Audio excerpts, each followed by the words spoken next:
चुका है मुख्यमंत्री के तौर पर। तो आप समझ जाइए कि ऊट करवट बदल चुका है और जैसा कि मैंने कहा कि हवा का रुख भी बदल चुका है। पिछड़े अति पिछड़े पसमानदा जितने भी वंचित तबके के नेता हैं उनको टारगेट करने के लिए हमने देखा। हमने झारखंड में हेमंत सोरेन जी को देखा, यहाँ छात्रों ने उनका विरोध प्रदर्शन किया, उनके खिलाफ में छात्रों को मारा गया है। उन्होंने उस औचक निरीक्षण को देखा कि उस कड़कड़ाती ठंड में भी एक व्यक्ति रात के 1 बजे पहुंच करके अस्पताल में निरीक्षण कर रहा है, उन डॉक्टरों को सस्पेंड कर रहा है। लड़ाई की शुरुआत तेजस्वी जी ने यहाँ से की, ये बहुत आगे जाने वाली है और ये बिहार की तस्वीर और तकदीर बदलेगी, क्योंकि बिहार को अपना ध्रुव तारा मिल चुका है, एक पोल स्टार मिल चुका है। वो पोल स्टार तेजस्वी जी है जो सही दिशा में बिहार को लेकर के जाएंगे। He is okay tested leader. 17 महीने में उन्होंने वो करके दिखाया जो संभव नहीं था। कई बार ऐसा कहा गया कि कैसे करोगे, इतनी सारी नौकरियां कैसे दोगे। तेजस्वी जी ने वो करके दिखाया। 5 लाख सरकारी नौकरी, 3 लाख प्रक्रिया दी। अरे मीम्स चल रहे थे उस समय में, ये कहा जा रहा था बिहार में पकड़ पकड़ के नौकरी दी जा रही है। तो हमें ऐसे ही लीडर चाहिए जो पकड़ कर हमें नौकरी दे, हमें पकौड़ा तलने वाला रोजगार नहीं चाहिए। हमें पता है आपने शिक्षा नहीं ग्रहण किया है, इसीलिए आपको इससे दिक्कत है। आप मतलब एक बात आपने खुद ही नोटिस किया होगा, 17 तारीख से हमारी यात्रा चल रही है। आपको पता है एक भी स्कूल कॉलेज हमको बता दीजिए जो बंद हुआ हो, एक भी स्कूल कॉलेज। किसी यात्रा के दिन एक स्कूल कॉलेज बंद नहीं हुआ। लेकिन मोदी जी जब जब बिहार आते हैं स्कूल कॉलेज बंद करवाए जाते हैं, स्कूल के बसों का यूटिलाइजेशन होता है ताकि उनके सभा में लोगों को मूर्ख बना करके वहां पर लेकर के आया जाए। और साथ ही साथ मोदी जी जब भी आते हैं ना, हमें बहुत दुख होता है। दुख इसलिए होता है क्योंकि हमें पता है कि वो जब भी बिहार आएंगे हमारी पॉकेटमारी होगी। हमारे पॉकेट के खर्चे से मोदी जी का तंबू गाड़ा जाता है, टेंट जहां जहां लगता है। 25 करोड़ से ऊपर एक टेंट का खर्चा आता है। कौन सा टेंट लगता है जिसका खर्च 25 करोड़ आ रहा है? हम सवाल ना पूछे। समस्तीपुर रेल मंडल उसका पैसा भरता है। क्यों भरेगा समस्तीपुर जब आकर के वो प्रधानमंत्री के तौर पर नहीं, भाजपा प्रचारक के तौर पर काम करते हैं। जब आप प्रधानमंत्री की भूमिका में होंगे ना, हम मेहमान नवाजी आपकी खूब करेंगे, पर आप प्रचार करने आएंगे, हमारे पॉकेट के पैसों का इस्तेमाल करेंगे, ये नहीं चलेगा। साथ ही साथ बिहार इस वोटर अधिकार यात्रा जो है, ये भले हमारी 1 तारीख को खत्म हो रही है, लेकिन इसका आपको पूरा एक बदलाव देखने को मिलेगा। बिहार का मुख्यमंत्री तेजस्वी जी होने जा रहे हैं क्योंकि जनता त्रस्त है। आप कल ही देख लीजिए, धर्मेंद्र प्रधान जी बिहार आए, यहाँ छात्रों ने उनका विरोध प्रदर्शन किया, उनके खिलाफ में छात्रों को मारा गया है। अगर छात्र मान लीजिए किसी को काले झंडे दिखा रहे हैं तो ये नेता का कर्तव्य बनता है उसके पास जाए, उसकी बात सुने कि उसका क्या कंसर्न है। आप सुनते नहीं, आप मारते हैं, मार खिलवाते हैं। आप ऐसा बिहार बनाना चाहते हैं? आप अशोक चौधरी जी को देख लीजिए, वहां गए, युवा प्रदर्शन कर रहे थे, उनकी बिटिया सांसद जो है वहां बोल रही थी। अशोक चौधरी जी कहते हैं एडीएसपी साहब सबको बंद करवाइए। ये आपका रवैया है यहाँ के लोगों के प्रति? कितने दिन में, मात्र 7 से 8 दिनों में 5 से 6 बच्चों की हत्याएं हुई। अरे बुजुर्ग छोड़िए, डर छोड़िए, बच्चों को नहीं जिंदा छोड़ा जा रहा है यहाँ। मंगल पांडे जी से जब बात करने गए उनके परिजन, मंगल पांडे जी भाग खड़े हुए। तो अब आपको भागना पड़ेगा। सरकार जो है यहाँ पर, उसको हम भागने के लिए मजबूर हम नहीं, जनता ही कर देगी, क्योंकि जनता आपसे त्रस्त हो चुकी है। हम देखेंगे, लाजिम है हम भी देखेंगे। शुक्रिया। धन्यवाद। बहुत संक्षिप्त में जो बात, एक माइक को उधर दे दीजिए। कैसी हो?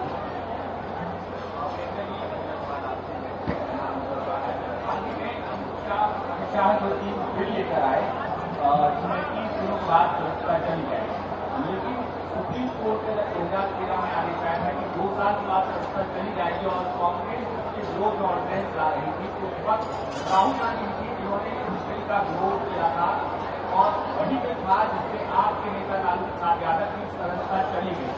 तो आज जो भाजपा काम कर रही है, ये क्या बिल्कुल कहीं काम है जो कांग्रेस ने पिछले दिनों किया है, अखिलेश यादव ने पिछले दिनों तक किया, क्या करना होगा? देखिए, मुझे जो लगता है कि आपको किसी भी बिल के पीछे जो मंशा है उसको समझने की जरूरत है। किस तरीके से ईडी, सीबीआई इनके अंदर में काम कर रही है ये पूरा देश जानता है। सुप्रीम कोर्ट के 3 जजेस की जो बेंच बैठी थी, उन्होंने क्या बोला? ED is working like a crook, मतलब वो बदमाश के तौर पर काम करना बंद करे। आज आंकड़ा बता रहा है 95% जो केसेस ईडी के द्वारा फाइल किए गए हैं वो सारे के सारे केसेस विपक्ष के राजनेताओं के मतलब है कि पूरा बिल ही जानते एक कारण से लाया जा रहा है। दलित, आदिवासी, पिछड़े, अति पिछड़े, पसमानदा, जितने भी वंचित तबके के नेता हैं उनको टारगेट करने के लिए हमने देखा। हमने झारखंड में हेमंत सोरेन जी को देखा, उनके ऊपर लांछन लगाए गए जमीन को लेकर के, और वहां फिर झारखंड हाई कोर्ट से लेकर के सुप्रीम कोर्ट तक ने ये बोला कि उनको बेल मिलना चाहिए, क्योंकि कहीं भी उनका जमीन में कोई नाम नहीं आया है। लेकिन जमीन छोड़िए, उनसे ये सवाल किया गया आपके घर में फ्रिज कैसे है, आपके घर में टीवी कैसे, ये क्यों पूछा गया? क्योंकि वो आदिवासी तबके से आते हैं, उनको अधिकार नहीं है कि उनके घर में फ्रिज और टीवी हो। ये दिखाता है इनकी मानसिकता क्या। उन्होंने सिर्फ ये नहीं कहा गिरफ्तार, they have used a particular word called detention. किसी को भी डिटेन भी कर लेंगे तो 30 दिन में ये उनके पद से हटा दिए जाएंगे वो। और कौन नहीं जानता है जो चुनाव आयोग प्रधानमंत्री जी के खिलाफ काम नहीं कर सकती, तो जो प्रधानमंत्री जी के भीतर की संस्था है वो प्रधानमंत्री जी के खिलाफ काम करेगी। किनको मूर्ख समझते हैं भाई? बिहारी इतना मूर्ख नहीं है। लास्ट आखिरी क्वेश्चन एक इनको दे दीजिए अभी जी। हाँ बोलिए सर। आरजेडी खुद ये घोषणा करती है कि तेजस्वी यादव मुख्यमंत्री होंगे। कांग्रेस समेत गठबंधन के बाकी दलों ने तो घोषणा नहीं किया है कि तेजस्वी यादव भी मुख्यमंत्री होंगे। ये सवाल मुझसे है? ये ओके। देखिए, राहुल जी ने एक और बात बोली थी जिसको हमको लगता है कि ध्यान देने की जरूरत है। उन्होंने कहा कि 2020 में अगर वोटों की चोरी नहीं हुई होती तो तेजस्वी जी ही बिहार के मुख्यमंत्री होते। सिर्फ इतना ही नहीं, मैं कहती हूँ अगर तेजस्वी जी भी चाह लिए एक पल को कि वो मुख्यमंत्री ना हो तो जनता नहीं मानेगी। जनता ने उनके 17 महीने के कार्यकाल को देखा, उन्होंने उस औचक निरीक्षण को देखा कि उस कड़कड़ाती ठंड में भी एक व्यक्ति रात के 1 बजे पहुंच करके अस्पताल में निरीक्षण कर रहा है, उन डॉक्टरों को सस्पेंड कर रहा है जो मरीजों को देखना नहीं चाहते हैं, गायब है, कई दिनों से 6-6 महीने से अस्पताल नहीं आया है। उन्होंने तेजस्वी जी के लीडरशिप को देखा, उन्होंने देखा है कि छात्रों के साथ अगर किसी तरीके का अन्याय हो रहा हो, दुर्व्यवहार हो रहा हो, परीक्षा के पेपर लीक्स हो रहा है, उनके साथ वो खड़े हो। जो महिलाएं आंगनबाड़ी की थी उनका पैसा नहीं बढ़ाया जा रहा था, आपने देखा तेजस्वी जी वहां खड़े थे। जनता ऐसे लीडर को नहीं चाहेगी तो किनको चाहेगी? निष्क्रिय लीडर को, जो दिखते ही नहीं है, जो दिखते नहीं है, वो आखिर जनता कैसे मान ले कि वो उनके साथ आकर के उनकी लड़ाई में खड़े होंगे या उनके लिए काम करेंगे? नीतीश जी सो चुके हैं या हाईजैक हो चुके हैं, या मैं कहूं तो भाजपा ने पूरी तरीके से उन्हें अंडर कंट्रोल ले लिया है। तो बिहार के पास कोई विकल्प नहीं है, क्योंकि तेजस्वी जी को बिहार ही स्वीकार चुका है मुख्यमंत्री के तौर पर। तो मुझे लगता है कि जनता ही चुनती है कि उस प्रदेश का मुखिया कौन होगा, और जनता ने तो अपना मन बना लिया है। आखिरी प्रश्न है, इसके बाद इसी स्थान पर एक बहुत महत्वपूर्ण कार्यक्रम है। एक प्रश्न मेरा सवाल है कि लगातार आप वोट अधिकार यात्रा कर रहे हैं और कई मुद्दों को आप उठा रहे हैं, लेकिन कल जब राहुल गांधी जी, तेजस्वी जी और प्रियंका गांधी जी दरभंगा और मधुबनी के बीच में रात यात्रा कर रहे थे, उस वक्त AIMIM की बड़ी संख्या में जो समर्थक थे वो अपने पोस्टर्स लेकर के सड़कों पर खड़े थे। उनकी मांग थी कि AIMIM को भी महागठबंधन का हिस्सा बनाना चाहिए।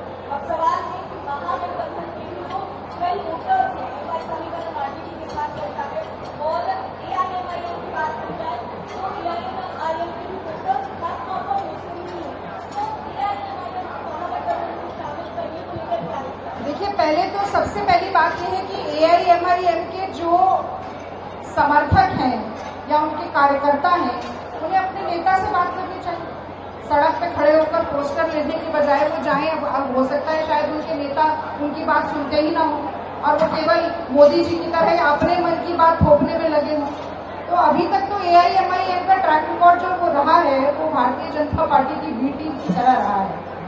अतिवादी विचारधारा चाहे किसी भी तरफ की हो, उसका मिलाप हमारे साथ महागठबंधन के साथ होता नहीं है। लेकिन अगर समर्थक उनके चाहते हैं तो जाएं, अपने नेता से बात करें, उनके नेता हमारे नेता से बात करें, फिर देखा जाएगा। लेकिन आप ये बात जरूर समझिए कि वोटर अधिकार यात्रा को जो अपार प्रेम, स्नेह और सफलता मिल रही है वो महागठबंधन इंडिया अलायंस की एक बहुत ही ऐतिहासिक जीत की ओर इशारा कर रही है। और क्योंकि आपने एक सभा की भी बात की कल, तो आपने देखा होगा कि प्रियंका गांधी जी जब आई और जैसे ही उन्होंने बोलना शुरू किया तो जो भीड़ भी नहीं कहना चाहिए, जनता की जो हुंकार थी और तालियों की गड़गड़ाहट थी, उसके आगे प्रियंका जी की माइक पर भी आवाज दबी हुई लग रही थी। इतना प्यार, इतना प्रेम, इतना उत्साह, इतना जोश, इतना जुनून, इतना जज्बा देखने को मिल रहा है, तो आप समझ जाइए कि ऊंट करवट बदल चुका है। और जैसा कि मैंने कहा कि हवा का रुख भी बदल चुका है, समय का पहिया घूमता है, परिवर्तन संसार का नियम है। और एक बहुत बड़ी पटखनी भाजपा और जदयू के गठबंधन को बिहार में मिल रहा है। बस सुनिए, एक मिनट में रक्षा जी, आप AMIM के कार्यकर्ताओं से कहें 15 तारीख को प्रधानमंत्री जी आ रहे हैं, 10 साल से जिनके लिए काम किया है उनके सामने तख्तियां लेकर खड़े रहें कि ऑफिशियली अब उनको उनकी पार्टी में शामिल करें। आखिरी सवाल, और साथियों मैं अनुरोध करूंगा तुरंत इस प्रीमाइसेस को हमको खाली करना होगा, क्योंकि एक बहुत महत्वपूर्ण कार्यक्रम इस स्थान पर होगा। तो जो बाइट भी लेनी है वो इसके बाहर आप लीजिए। बोलिए बोलिए।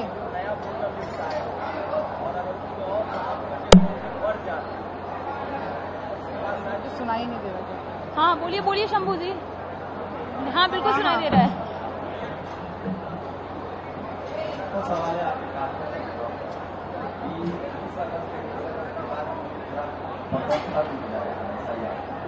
अगर उसके बाद वो न्यूज जताई जा रही, हो सकता है कि और नाम उसमें ऐड हो, 65 साल में और ऐड हो जाए और टाइम भी नहीं रहे तो आगे उसके बाद कहीं क्या आप लोग की रणनीति रहेगी आगे, क्योंकि उसके पास कोई टाइम नहीं बचेगा और लोग तय मान रहे, लोग तो डर है, कहीं तो 65 लाख है, ये 1.5 करोड़ तक हो सकता है।